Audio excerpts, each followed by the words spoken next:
Hallo, ek is Sai Ann Asher en ek is deel van Tree wat gaan daaroor om 'n gesonde omgewing te skep vir al die skole in ons omgewing. Ons span het 'n video-opname bymekaar gesit wat jou hopelik gaan motiveer in hierdie onsekere tyd waarin ons leef.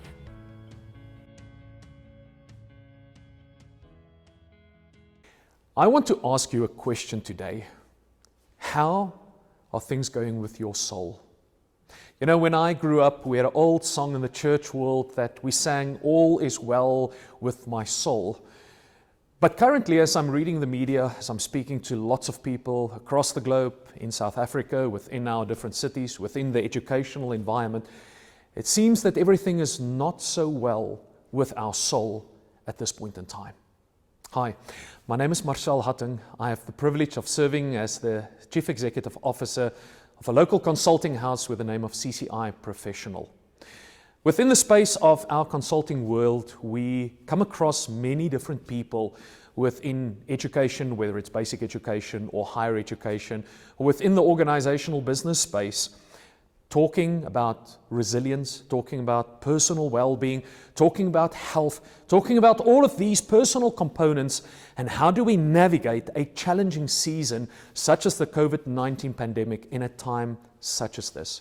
Today I want to invite you in this short consideration on some of the practical stuff that you might be able to do as a teacher, as a deputy principal or a principal, or even perhaps if some of the learners in the school or the parents might be watching this, what can you practically do to increase your ability to deal with these challenges while at the same time remain emotionally healthy?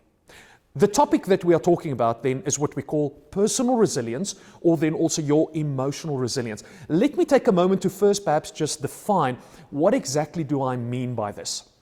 A number of years ago, there was this interesting movie in the Rocky Balboa series. I don't know if you're an action movie freak, but for me as a typical Afrikaans South African guy, I loved the action movie. Rocky Balboa was the world heavyweight boxing champion, according to the storyline. In one of the many different versions of the film, Rocky is now a retired boxer, obviously not actively getting into the ring anymore. And then he decided that he actually wants to do this last fight against the current world champion. His son, who has grown up, is having a very much intriguing argument with his dad by telling his dad, "Listen, you must be out of your mind. How on earth can you get back into the boxing ring?" You see, the problem was his son's approach to the challenge was not necessarily one of great concern for his father. It was rather a position or a disposition of his own life and the challenges that he was facing from an identity point of view and just having clarity about where does he want to go with his life. Rocky stands still in this beautiful scene between father and son and then allows his son to really just unpack all of the challenge, and then Rocky turns around and challenges his boy and telling him the following. He said, "Young man, you need to remember, nothing and nobody will hit as hard as life itself." You see, the problem is not how hard can you hit when you get into the boxing arena or into the boxing ring. The problem or the challenge is how many hits can you take? How many shots can you take from the opponent, life itself, and keep on moving forward, because that's the way in which winners are made. Anybody that will follow boxing will know that sometimes, unfortunately, people get that unexpected hit in, that uppercut, that side jab, and we do get knocked down to the canvas. The question is not whether you get knocked down to the canvas. The question is, do you remain on the ground for the 10 count, or do you have the ability to bounce back, to stand up again and face your opponent again in life? So when we talk about personal resilience or your emotional ability to cope with the challenges, I want to use this metaphor as the boxer. Number one, what is that grit? What is that endurance? How hard can you keep on driving? But number two, when you do get knocked down, what is your ability to bounce back and face your opponent, face the challenges again in life? In a season such as this, with the global pandemic, but there's much more. We talk about political instability. We talk about the global recession. We talk about junk status. We talk about the transformation of industry itself with a Industry 4 mindset with the fourth industrial revolution. There are things like the VUCA world model that talks about volatility, uncertainty, complexity, ambiguity. I mean, this is just the perfect storm of all these negative things flowing together, and it feels like we're crying out, when can we just stop this? When can I just step out and take a breather? Ladies and gentlemen, today I want to bring you good news and perhaps bad news. The bad news perhaps is I do not have a magical wand that I can tap you on the head and say all of this is over, all of this is finished. No, the reality is we are in stages of hyperactivity constantly. Our bodies are exposed to these stressors, and from a more neurological point of view, your different systems might be out of sync. From a biochemical point of view, there might be too much cortisol, too much adrenaline pumping through the veins. And this leads us to a place where we start going down a very negative curve that is called the burnout curve. You see, perhaps some red lights that you might consider not only in your life, but also the pupils, the learners that you might be working with, or some of the parents you might be interacting, or some of your fellow colleagues. When we start going down this burnout curve, the first red light is the stage of what we call confusion. This is the place where we start to feel fluffy in our minds. We start to feel uncertain about what are the priorities, what are the next steps, and we feel a little bit silly about that. That is not a healthy space to be, where you know rationally or logically you are supposed to understand the next steps. If we don't address that, we can very quickly get to the place of frustration, where we start playing the blame game. Now it's everybody else, and we lose perspective of the fact that I'm actually supposed to be in control of my life, my orders, my priorities. The problem is with frustration, because we feel out of control, this is where certain addictions and certain bad habits, we call them coping mechanisms, start entering into our life.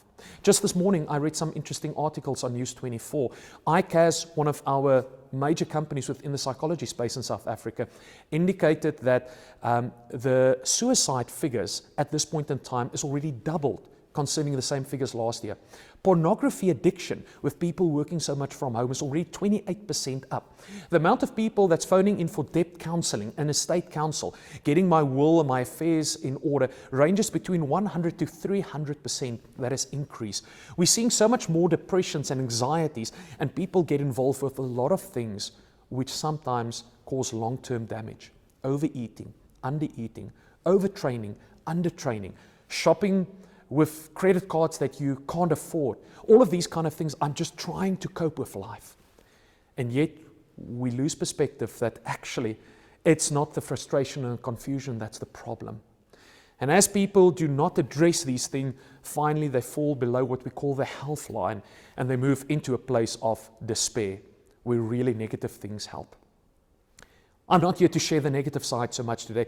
I want to talk about the good news. Because the good news is, even though we might see some of these symptoms in our own lives and the people around us, the important fact is, what can I do about it? And yes, there are great practical things. Ladies and gentlemen, dear teachers, it all boils down to the fact that we need to step out. We need to step out the rat race. We need to step out of the environments that creates and release all of these high levels of cortisol in our brain, the stress hormone and the anxiety. What can you do practically? Well, there's not a one-shoe-fits-all approach. I want to share with you two things that you can practically consider today.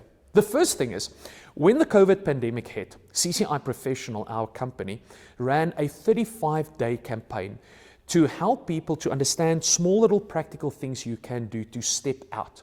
If you go to the LinkedIn profile or to the Facebook profile of CCI Professional, you will find 35 little icon images with 35 practical little things you can do. Sport, bringing order to your household, decluttering, doing the dishes, washing the cars, working the garden, teaching something to somebody else. Creative, craft something, get a hobby that is creative in nature, coloring in, pottery, whatever it might be. There are 35 practical ideas and tips that you might pick one or two of those things and continue to practice it in your own lifestyle. A second thing that I just quickly want to throw in also is to consider an evaluation or assessment of your own life. You can go to the website shadowmatch.com. The shadowmatch.com website has got a free personal evaluation that you can do that focus on your own neurological behavioral patterns. From those patterns, if you read your own report, we highlight always your top 5 habit patterns. In my case, that would be my propensity towards change, it would be my self-confidence, it would be my leadership, my innovation, and my responsiveness. These 5 patterns are defined as the 5 elements in my day-to-day function and the way I interact with the world that is the most strongest engraved in my mindset. It means it comes the easiest for me. So when I go into a season or a time when everything is challenging around me, I'm constantly asking myself the question, how can I use these 5 patterns more frequent and incorporate it into my day-to-day work because they don't create so much stress.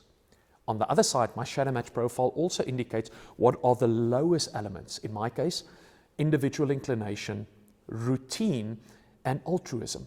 Those are the things that tire me out. Those are the things that I can't do for a long, sustainable time.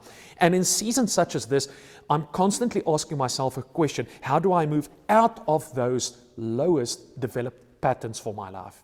And this is the beauty in the shadow match system. Everyone watching this video and actually doing the shadow match evaluation has a unique pattern. You see, there are some generalized things, and that you can find in our 35 days challenge on the CCI Professional LinkedIn profile and Facebook profile. But then there are your unique patterns of what you can do to step out and to keep on going stronger. And when you do get knocked down, how to get up again. A closing thought perhaps today. If you, a colleague or a family member, is at that bottom line of the resilience or the burnout curve, the place of despair, please seek professional assistance in a time such as this. When people finding escapisms to escape the reality, whether it's the bottle or the pills or addiction or anger, depressions, moral failure, there are so many people that can assist. Please make contact with us within the tree movement. Please make contact with us within the context of CCI Professional, or speak to a professional person, psychologist, therapist, medical doctor, somebody that can help. But I want to encourage you in a season such as this, even though we talk a lot about social distancing, it's not about being in isolation. Please reach out and make contact with somebody today. There are brilliant, brilliant ways of coaching and supporting you out of a challenge such as this. Start with our website, start with our profiles, start with Shadow Match, and please talk to somebody. We will be able to navigate the season. We will get through this successfully. We will move on as a people within education, within a nation. We are a resilient people, and we will see the change that we can bring about out of a negative season such as this. May God bless you, and all the best with your soul, that all of us will be able to sing together again. It is well with my soul.